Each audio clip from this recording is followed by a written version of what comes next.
Hi! In front of me is OPPO Find X2 Lite, and today I would like to show you how you can edit password saved in Google Passwords Manager.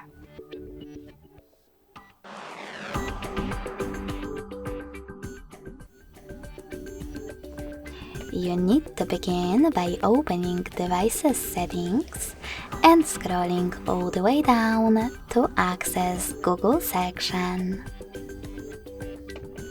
Then click on Autofill,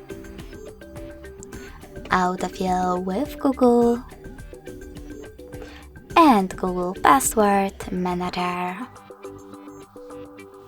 Finally, just tap on one of your passwords that you wish to edit and enter your current screen lock.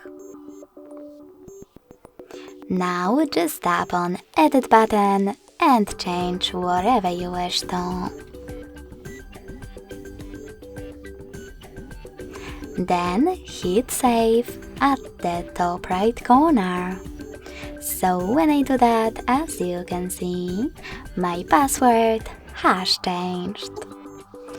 Thanks so much for watching. If you enjoyed this video, don't forget to leave a like, comment and subscribe.